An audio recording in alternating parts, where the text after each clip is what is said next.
Hai, Assalamualaikum warahmatullahi taala wabarakatuh.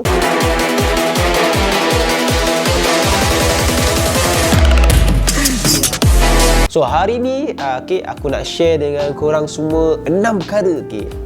Klise kan, 6 perkara, 5 perkara, tapi memang 6 tips ni aku nak share pada mereka yang buat direct sales, insurans ke, MLM ke, buat jual produk ke, servis ke, whatever it is lah, yang korang punya job scope korang lah untuk closing orang.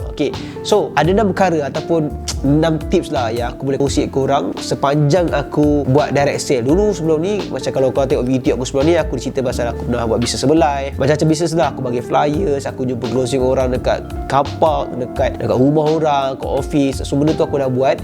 Dan masa aku buat direct sale Herbalife tu pun aku dapat nombor 6 top 6 dekat Malaysia sebab jualan aku sangat tinggi time tu. So aku nak share korang, bukan aku nak bragging, tapi aku nak share macam mana aku buat dulu masa aku dapat buat jualan yang banyak. So sekarang ni pun dekat bisnes aku pun, kita orang pun buat sale pun banyak juga. Just for information lah, kita punya sale last year 1.5 million. So kenapa kita boleh buat? So aku nak share korang 6 perkara ni yang mungkin sedikit sebanyak akan bantu korang untuk buat jualan, dalam masa sama juga untuk bina kredibiliti korang untuk menjadi orang yang pandai buat sale. So aku nak share dengan korang 6 perkara ni. Yang pertama adalah korang kena tahu A to Z produk korang.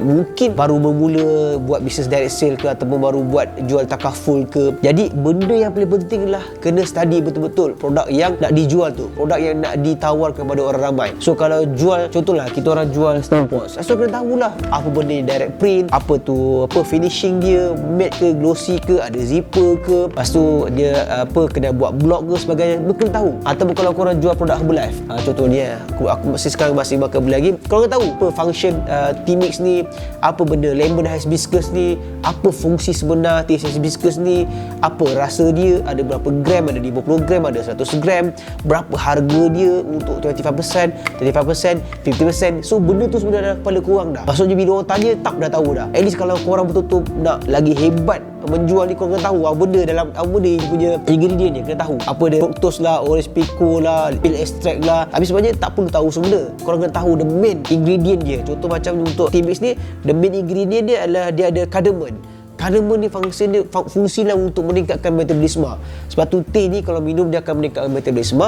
So dia akan cepatkan korang untuk menurunkan berat badan. Nampak tak? So kena tahu benda ni. Aku dah berhenti jual Herbalife, aku masih tahu lagi pasal produk Herbalife ni. So itu the power of knowledge. Korang kena tahu daripada A sampai Z, luar dalam pasal produk ni. Bila orang tanya, apa rasa teh ni bila korang macam ni pun korang dah tahu, rasa dia macam mana, rasa lemon sikit, pahit-pahit sikit. Dah tahu. Kalau korang ambil perisa, ni lemon tea hibiscus, satu lagi dia ada tea peach, macam ada rasa tapi ni rasa dia manis-manis sikit lah. Korang kena tahu A to Z. So bila orang tanya, terus dapat tahu.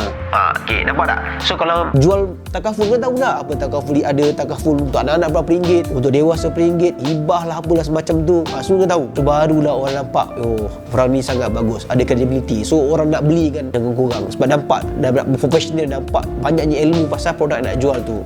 Nombor 2, kena tahu, kena merasai produk tersebut.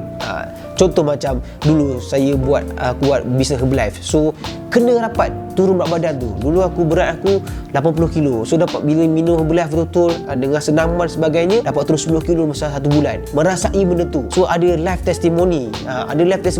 So bila ada live testimony, orang nampak, betul lah, dia bukan sembang kosong. Memang dia makan produk tu, dia turun berat badan tu. So contoh korang jual takaful tapi korang pakai insurans konvensional, so tak kena lah. Kalau korang jual takaful, korang kena takaful, korang kena ada hibah. So korang bila boleh tengok you punya kad takaful, tunjuk.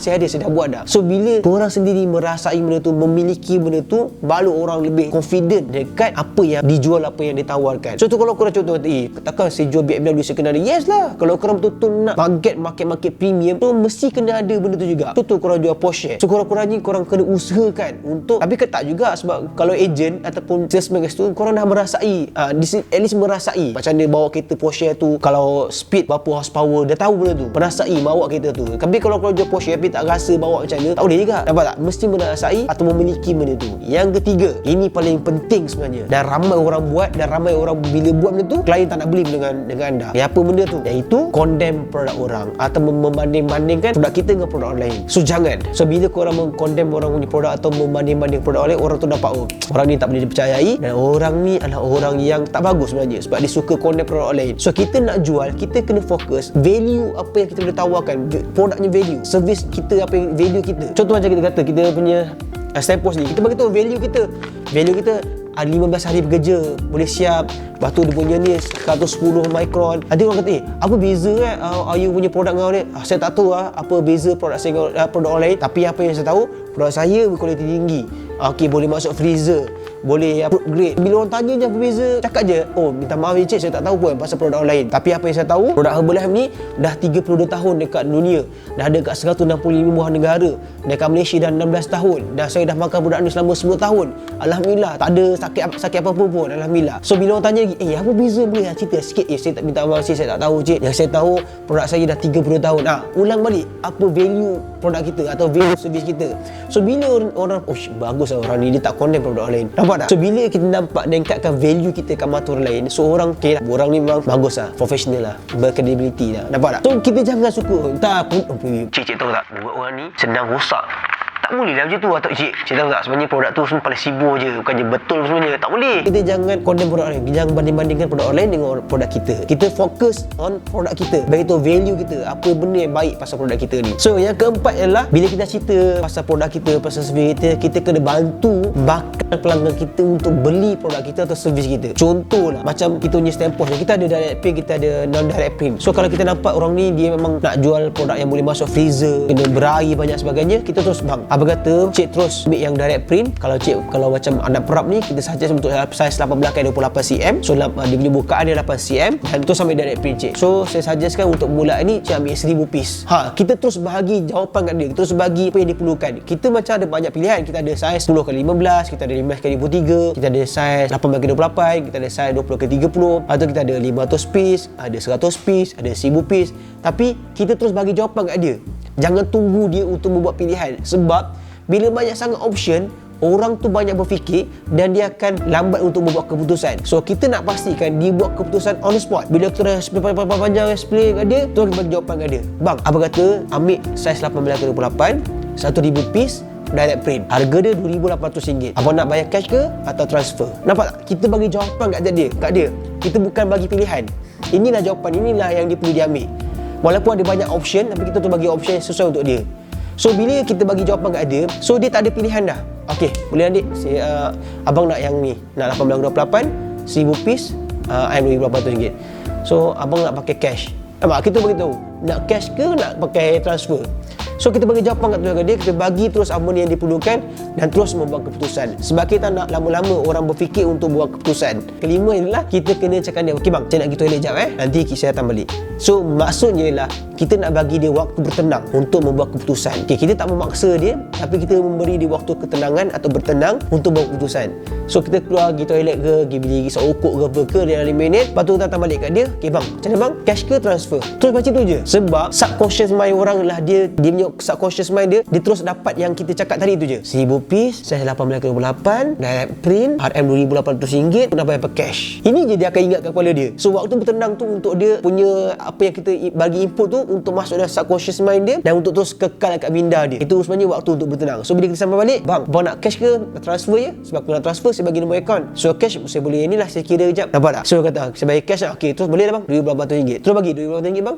So kita tak ada bagi dia pilihan. So itulah pilihan dia dan dia akan ikut kita. Sebab apa? Kita dah membina satu segmentation idea dekat dia subconscious mind dia untuk dia buat keputusan time tu juga. Nampak tak? So inilah 5 perkara yang selalu saya buat. Nak share my experience. Bayangkan saya pernah buat timbang-timbang orang dekat depan UTM ke UTM Bandar Melaka, kat depan Maybank. Saya letak penimbang, ada 2-3 orang student saya timbang, lepas tu saya terus closing. Kat situ juga dia bayar RM500, RM1,000 tanpa rasa ragu-ragu untuk membayar. Sebab saya gunakan tips ni.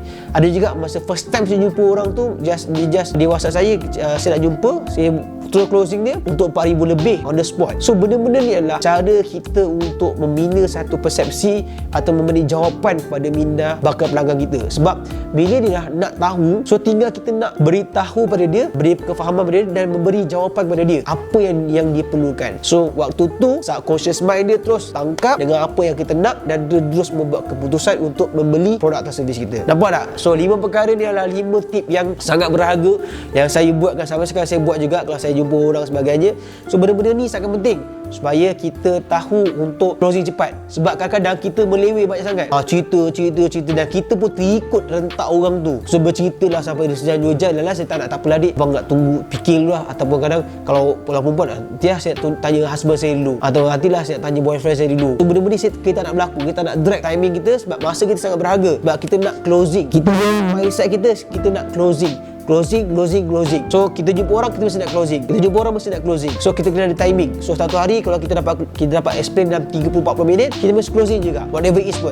So kalau contohlah, kalau dia tak, kita letak tinggi, contoh dia kata 1,000 piece, Dik boleh tak akak nak rendah sikit? Boleh kak? Akak ambil 500 piece. Kita terus rendahkan sikit dengan harga yang rendah sebab dia nak. Kalau dia tak tanya apa-apa, just proceed dengan apa yang kita cakap kat dia tadi tu, 1,000 piece. So clear kongsikan yang perkara daripada tim anda. Kalau anda founder ke, owner ke, ataupun dia dekat direct selling ke sebagainya, kongsikan benda ni pada kawan-kawan anda, pada anak-anak buah anda, pada downline anda, supaya dapat digunakan, diaplikasikan, dapat meningkatkan sale anda untuk bulan-bulan seterusnya. Macam biasa, kalau korang nak packaging, nak design, nak apa-apa saja pasal marketing, boleh ke label sendiri. Dan macam biasa, jangan lupa untuk like, komen atas dan subscribe YouTube saya ni. Saya nak ramaikan orang tengok dan saya nak bagi banyak manfaat kepada orang yang buat bisnes. Alright, sampai saya macam biasalah, benda boleh bincang, kita bincang. Assalamualaikum warahmatullahi wabarakatuh. Bye bye.